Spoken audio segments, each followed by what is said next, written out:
दोस्तों, क्या आपने सोचा है क्यों ए ग्रेड के स्टूडेंट फ्यूचर में सी ग्रेड के स्टूडेंट के लिए काम करते हैं, बल्कि ए स्टूडेंट अपने स्कूल के टाइम में बहुत मेहनत करते हैं, फिर भी वो ऐसे लोगों की कंपनी में काम करते हैं जो उनसे कम मार्क्स लाए थे। तो दोस्तों, इस वीडियो में हम देखेंगे क्यों ए स्टूडेंट सी स्टूडेंट के पास काम करते हैं इस बुक के हेल्प से, जिसका नाम है Why A Student Work for C Student, जिसे रॉबर्ट टी कियोसाकी ने लिखा है। रॉबर्ट सबसे पहले ये बताने की कोशिश करते हैं, स्कूल में हमें ये सिखाया जाता है कि पैसे आपको बुरा बना देती है और ए स्टूडेंट इसे सच मान लेते हैं, लेकिन ये सच बात नहीं होती है। हाँ, ऐसे बहुत इंसान होते हैं जो पैसा पाके स्टुअर्ड हो जाते हैं, कनिंग हो जाते हैं, लेकिन ऐसे भी बहुत सारे इंसान होते हैं जिसे पैसे मिलने पर बहुत सारे लोगों की मदद करते हैं, अपने सोसाइटी की हेल्प करते हैं, अपने पेरेंट्स की मदद करते हैं। पैसा सिर्फ हमारी इमोशन को एम्पलीफाई करता है। अगर किसी के अंदर अच्छी इंटेंशन होती है तो उसे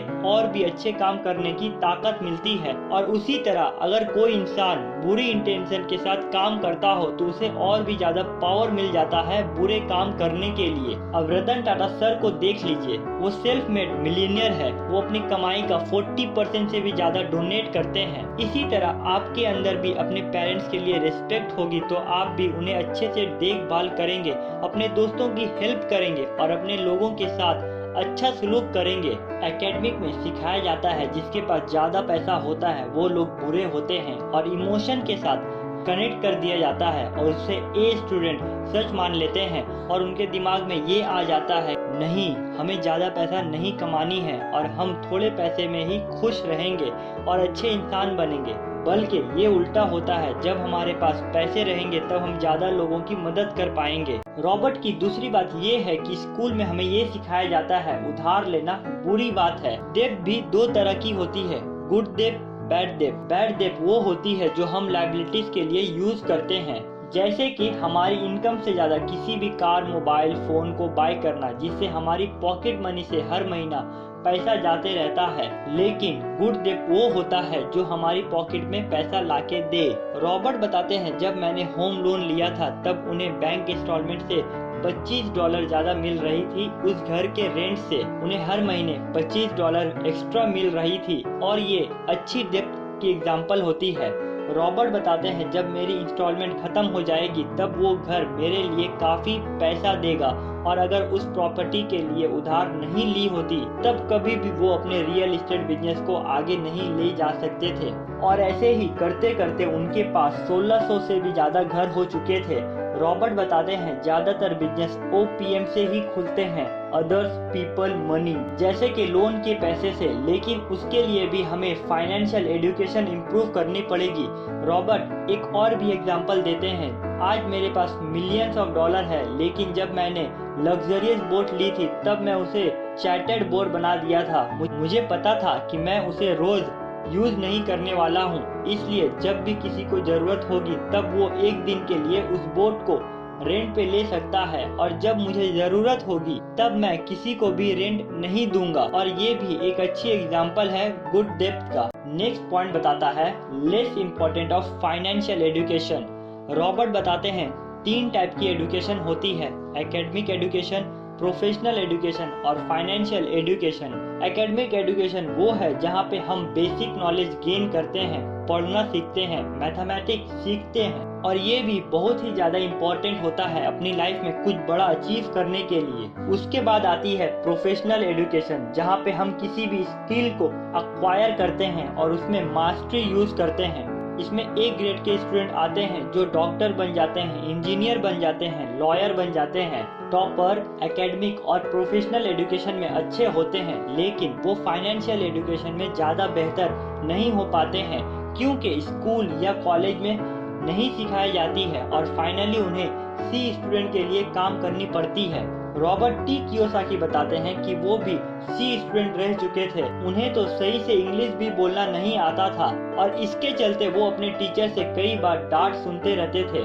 रॉबर्ट ने जब रिच डैड पुअर डैड लिखी और उन्हें पब्लिश करने के लिए पब्लिशर के पास गए, तब ऑलमोस्ट सभी पब्लिशर ने रिजेक्ट कर दिया था और कई ने तो ये भी कहा कि ये टॉपिक अच्छी नहीं है और आपको फाइनेंशियल के बारे में नॉलेज ही नहीं है। और आखिरकार 1997 में rich dad poor dad self publish हुई और ये आज तक की बेस्ट फाइनेंशियल बुक रह चुकी है और इसके 35 मिलियन से भी ज़्यादा कॉपीज बिक चुकी है। और अगर आपको ये बुक समरी सुननी है तो मैं इसका लिंक डिस्क्रिप्शन में दे दूंगा, आप देख सकते हैं। रॉबर्ट बताते हैं, मैं जानता हूँ ये सब पब्लिशर क्यों रिजेक्ट किए, क्योंकि वो एक ग्रेड के स्टूडेंट थे और वो एक ही पैटर्न को फॉलो करके चलते रहते थे, इसलिए वो लोग पब्लिश करने के लिए मना किया था। नेक्स्ट पॉइंट बताता है, अगर हम स्कूल खत्म नहीं करेंगे तो हम कभी भी सक्सेसफुल नहीं बन पाएंगे। अगर आपके लिए सक्सेसफुल की डेफिनेशन ज़्यादा पैसा कमाना है और दूसरे को हेल्प करना है तो ऐसे बहुत सारे एग्जाम्पल है जिन्होंने अपने स्कूल कंप्लीट नहीं किया है लेकिन वो अपने लाइफ में बहुत ही ज़्यादा सक्सेसफुल है। जैसे कि Abraham Lincoln, Bill Gates, Steve Job, Mark Zuckerberg, इन लोगों ने स्कूल कंप्लीट नहीं किया फिर भी अपने लाइफ में एक्सट्रीमली सक्सेसफुल हैं। रॉबर्ट बताते हैं उनके डैड ए स्टूडेंट थे जिन्होंने 4 साल की PhD 2 साल में ही कंप्लीट कर दी थी और स्टडी में इतने अच्छे थे कि वो शहर के सुपरिटेंडेंट ऑफ एजुकेशन थे, लेकिन जब उनकी रिटायरमेंट हो गई तब उन्हें फाइनेंशियल की प्रॉब्लम हमेशा होती रहती थी। रॉबर्ट के डैड उन्हें बोलते रहते थे कि अच्छे से स्टडी करो, खूब मेहनत करो ताकि अच्छी मार्क्स मिले और तुम्हें एक अच्छी जॉब मिले जहाँ पे तुम्हें मेडिकल मिले, पेंशन मिले। इनडायरेक्टली उन्हें ए स्टूडेंट बनने के लिए बोल रहे थे, लेकिन उनके रिच डैड उन्हें फाइनेंशियल एजुकेशन के बारे में बताते थे। एक दिन उनके रिच डैड उन्हें अपने घर दिखाने गए थे जहाँ पे दूसरे लोगों को उन्होंने रेंट दिया था। रिच डैड बोलते हैं, जिस दिन ये सब लोगों के पैसे से मैं इस घर का लोन दे दूंगा तब ये घर मेरे लिए बहुत सारे पैसे कमा के देगा। और हुआ भी ऐसे ही, जो 8th क्लास आदमी हवाई का सबसे अमीर आदमी बन गया था। रॉबर्ट जब ये अपने डैड को बोलते हैं, डैड, वो माइक के डैड रियल लाइफ में भी मोनोपोली गेम खेल रहे हैं, तब उनके डैड गुस्सा करते हैं और बोलते हैं, ऐसा कुछ भी नहीं है, तुम जाओ अपना होमवर्क करो। रॉबर्ट बताते हैं, किसी भी इंसान को अमीर बनना है तो उसे ये 4 चीजों की नॉलेज होनी चाहिए ताकि उन्हें भी पता चले कि वो अभी क्या कर रहे हैं। ESBI।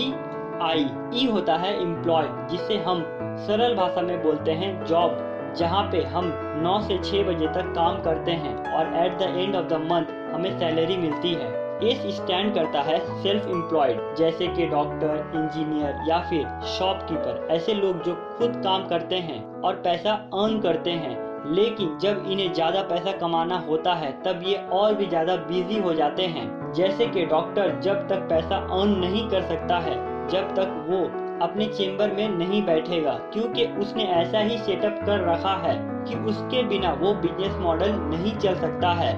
बी आता है बिजनेसमैन, जो अपने पैसे को इन्वेस्ट करते हैं खुद के बिजनेस में और कोशिश करते हैं, जैसे कि वो अगर शॉप भी खरीद लिया तब वो किसी दूसरे को रेंट पे दे देते हैं ताकि उन्हें कम काम करना पड़े, या फिर किसी लड़के को रख लेते हैं उन्हें अच्छी सैलरी देकर। आई आता है इन्वेस्टर।